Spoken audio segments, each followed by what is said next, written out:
शब्द 30। भाई रे दुई जगदीश कहाँ ते आया, कहु कौने बौराया। अल्लाह राम करीमा केशव हरि हजरत नाम धराया। गहना एक कनक ते गहना यामे भाव न दूजा। कहन सुनन को दुई कर थापे, एक निमाज एक पूजा। वही महादेव वही मोहम्मद ब्रह्मा आदम कहिए, को हिंदू को तुरुक कहावे, एक जिमी पर रहिए। वेद किताब पढ़े वह कुतबा, वह मुलना वह पाड़े। बेगर बेगर नाम धराए, एक मिट्टी के भाड़े। कहीं कबीर वह दोनों भूले, रामहि किन्हु न पाया। ये खसी वह गाय कटावहीं, बादहीं जन्म गमाया। सदगुरु कबीर के जीवन काल के पूर्व से ही भारतवर्ष में तुर्कों का राज्य था। तुर्क लोग पहले से ही इस्लाम स्वीकार लिए थे। उन्होंने बारंबार भारत पर हमला किया, लूटा और फिर यहां राज्य कायम किया। भारतवर्ष के लोग ऐसे नपुंसक थे और ऐसे विवेकहीन थे कि वे संगठित नहीं थे और भारतवर्ष गुलाम हुआ।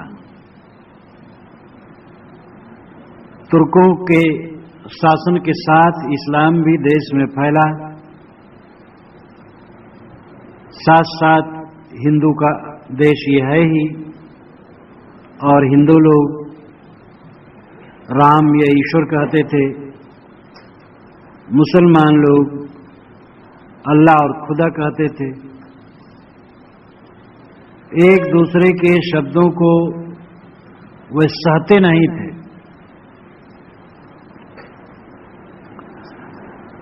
हिंदू अल्लाह और खुदा नहीं सह सकते थे, मुसलमान राम और ईश्वर नहीं सह सकते थे।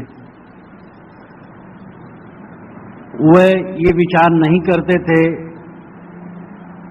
कि ये दोनों शब्द, दोनों प्रकार के शब्द एक ही विषय के लिए प्रयुक्त होता है, क्योंकि आपस में ईर्ष्या और द्वेष, लाग और डांट की भावना थी। इस प्रकार आपस में कलह था। मुसलमान हिंदुओं को काफिर कहते थे और हिंदू मुसलमानों को म्लेच्छ कहते थे। एक दूसरे को समझना नहीं चाहते थे। हिंदू कहते थे असली ईश्वर वह है जो वेदों का ईश्वर है, वेद ईश्वर वचन है और ईश्वर अवतार के रूप में आता है, रामकृष्णाद के रूप में। यही मार्ग कल्याण का है।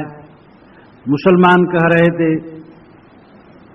ईश्वर का वचन कुरान है और मोहम्मद उसका भेजा हुआ है, यही रास्ता कल्याण का है। इस प्रकार आपस में कलह कर रहे थे। वस्तुतः जड़ और चेतन ये दो सत्ताएं हैं। दोनों में उनके अंतर्निहित गुणधर्म है और उनसे विश्व सत्ता निरंतर गतिशील है। व्यक्ति ईश्वर की कल्पना मजहबी लोगों की भावना है। ईश्वर एक व्यक्ति है, ये मजहबी लोगों की भावना है। वस्तुतः प्रकृत गति, जड़ और चेतन की अंतर्निहित शक्ति, यही वस्तुतः ईश्वर है। इसी को ईश्वर, कुदरत जो भी कहें, जो किसी एक परंपरा का पक्षधर नहीं है। कोई एक मजहबी किताब नहीं भेजता है, कोई अवतार पैगंबर और पुत्र नहीं भेजता है। ये तो अपने अपने मत को बहुत व्यापक बनाने के लिए ऐसी बातें कही गई हैं कि हमारी किताब ईश्वर की है, हमारा महापुरुष ईश्वर का पैगंबर या अवतार या पुत्र है। हमारा रास्ता मोक्ष का है और दूसरे का बंधन का है। इस प्रकार की भावना मजहबी भावना है। प्रकाश की गति 1 सेकंड में 3 लाख किलोमीटर है। 1 सेकंड में प्रकाश 3 लाख किलोमीटर चलता है। और ऐसे भी तारे हैं जहां से प्रकाश हमारे यहां आने में अरबों वर्ष लग जाए, लेकिन ऐसे तारे भी संसार के छोर में नहीं हैं। संसार अनंत देश काल व्यापी है। देश और काल हमारे मन में आ नहीं सकता है। देश भी अनंत है, काल भी अनंत है। एक हवाई जहाज पर बैठे और 1 सेकंड में अरबों किलोमीटर चलें और अरबों कल्पों तक चलते रहें तो देश का अंत न होगा। और काल भी इसी प्रकार अनंत है। अनादि और अनंत काल है। अनादि और अनंत देश काल व्यापी विश्व जिस शक्ति से चल रहा हो, उस शक्ति का पक्षधर ये माना जाए कि हमारी मजहब का आदमी है, हमारे मजहब का अवतार और पैगंबर है, कितना भ्रम है। हम किसी लोक में चले जाएं और वहां मनुष्य हों तो धर्म वहां भी होगा, लेकिन क्या वहां वेद पाठ, कुरान पाठ, बाइबल पाठ होगा? क्या वहां कोई राम रहीम जानता होगा?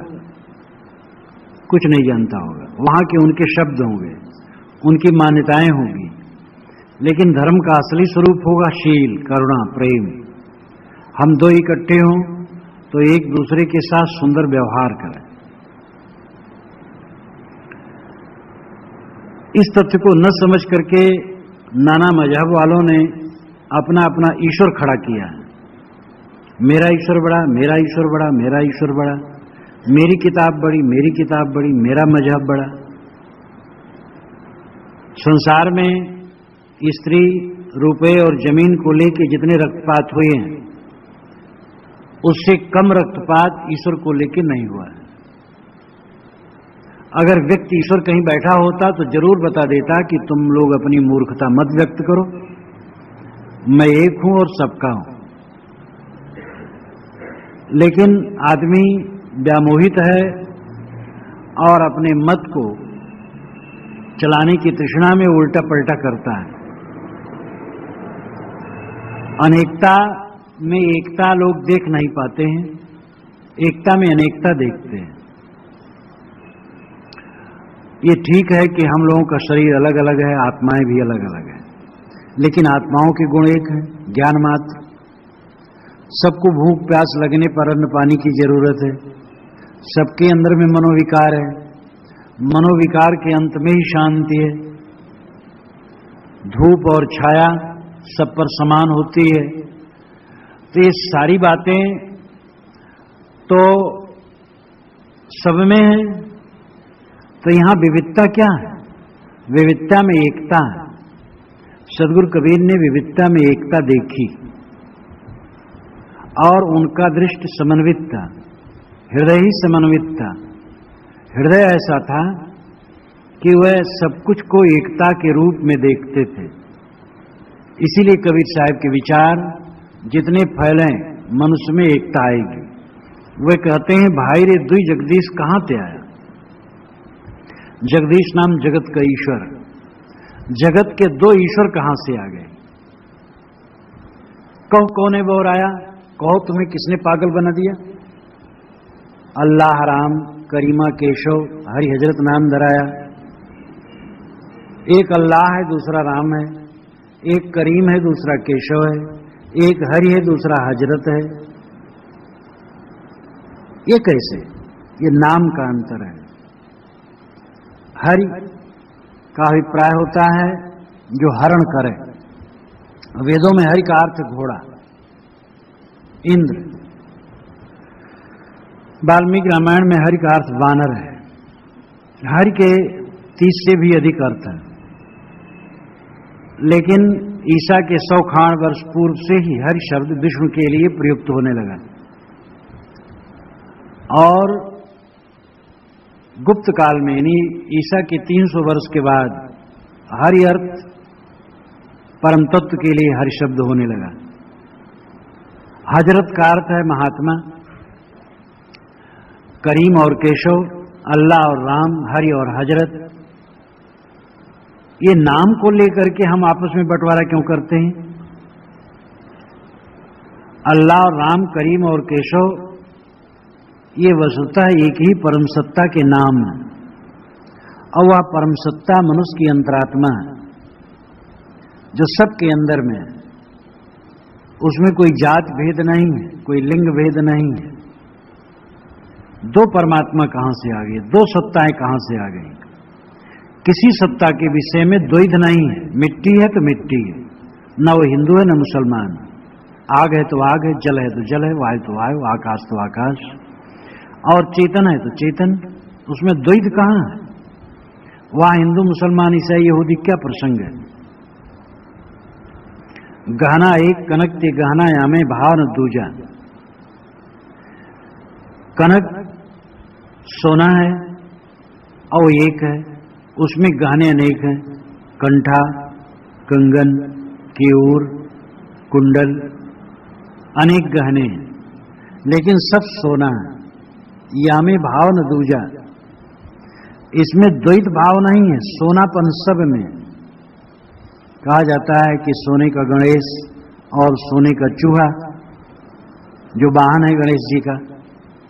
एक पुजारी ने सोचा कि मूर्तियां तो बहुत है मंदिर में, और ये बेच दिया जाए तो धन मिल जाएगा और मंदिर का काम चलेगा।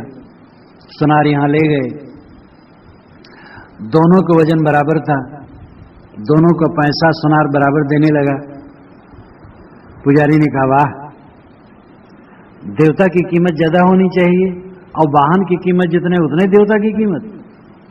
सुनार को हंसी आई। कहा, महाराज आपके ख्याल से इसमें एक वाहन है, एक देवता है, हमारे ख्याल से तो सब सोना है और हम सोने का दाम देंगे।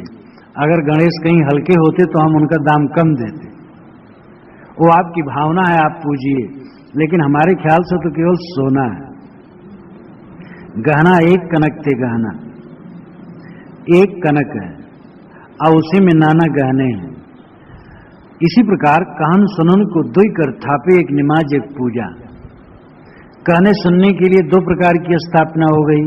एक कहता है मैं नमाज पढ़ता हूं, एक कहता मैं पूजा करता हूं।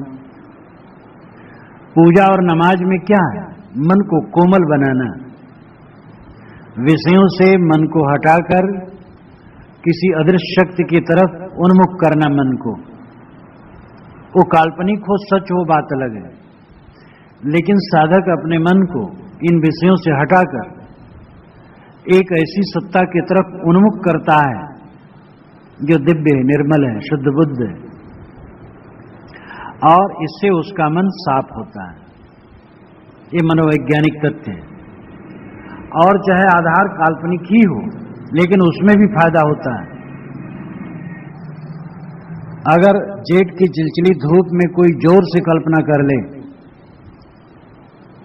कि मुझे ठंडी लग गई, तो सिहरन शरीर में आ सकती है। और कठिन ठंडी में कोई जोर से कल्पना कर ले कि गर्मी लग गई, तो मस्तक पसीज सकता है। एकांत में बैठा हुआ व्यक्ति कामनी की कल्पना कर लिया तो कामाकार हो जाता है, और वहां कामनी नहीं है। इसलिए कल्पित अवधारणा भी मनुष्य के चित्त को शुद्ध करती है।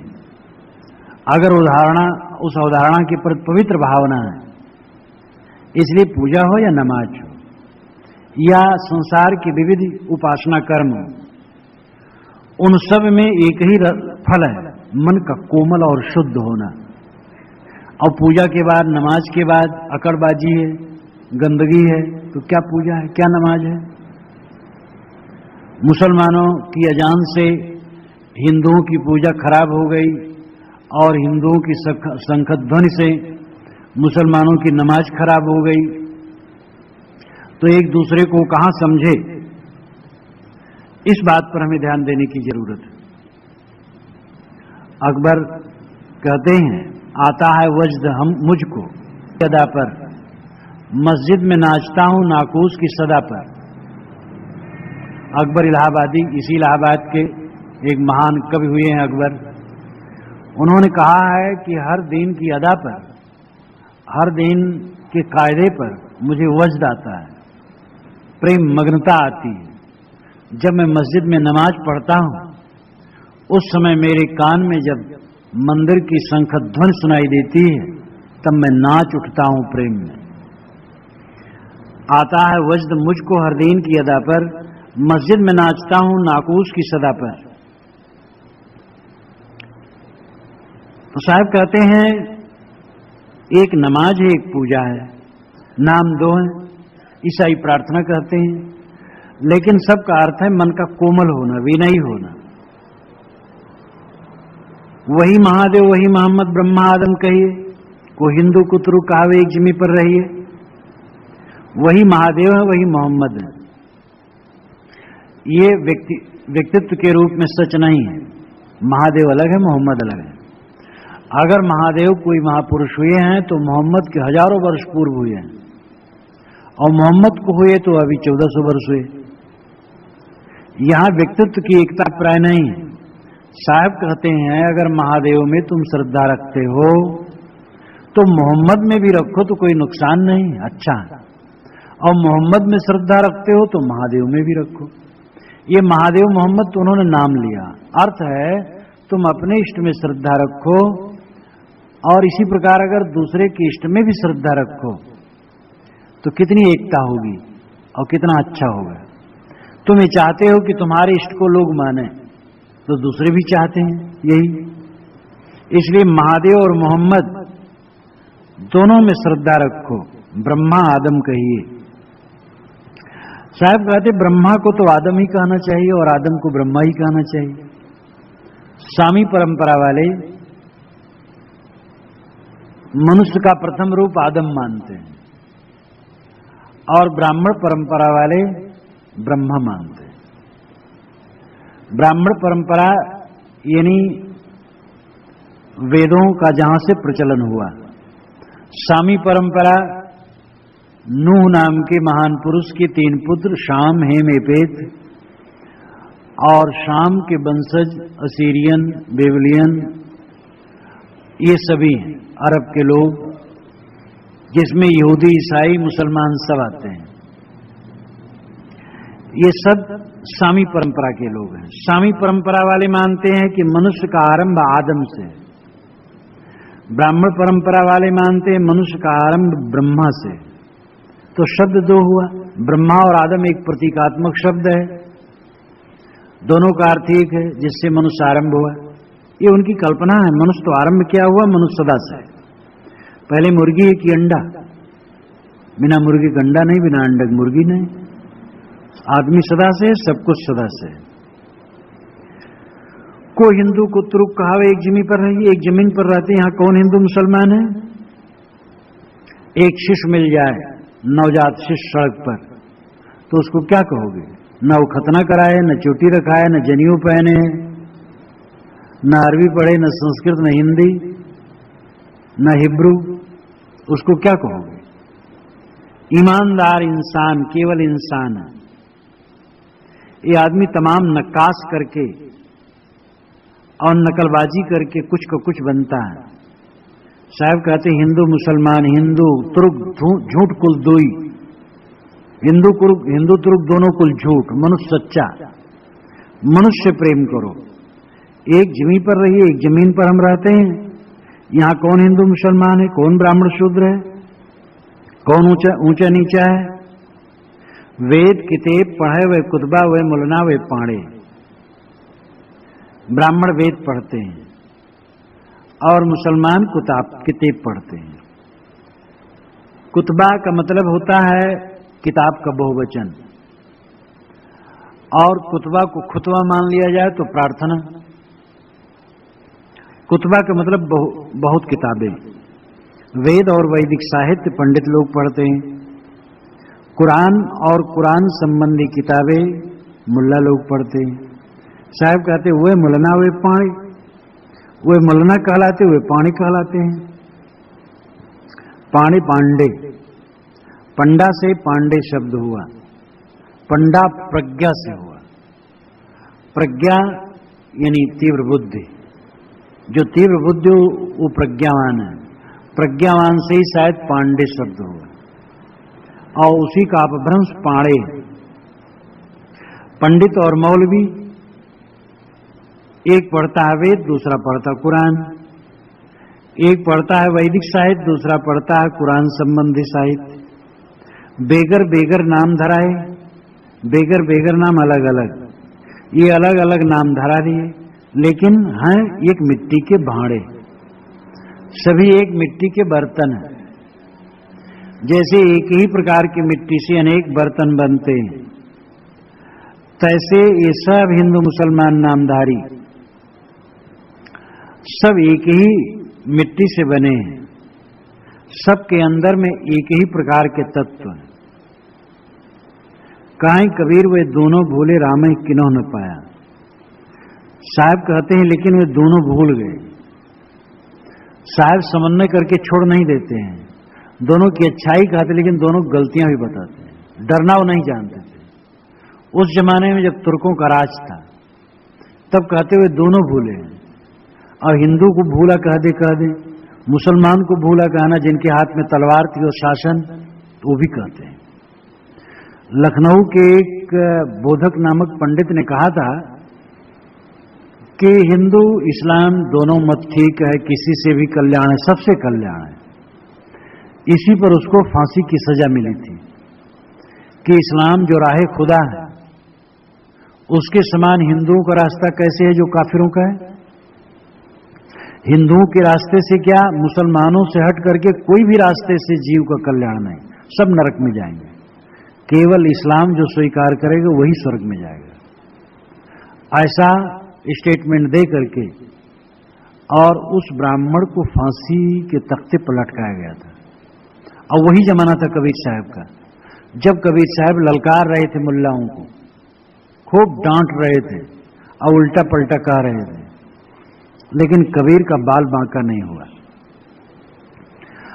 खंडन करने में कबीर साहब दुनिया में अद्वितीय है, भारत में नहीं दुनिया में।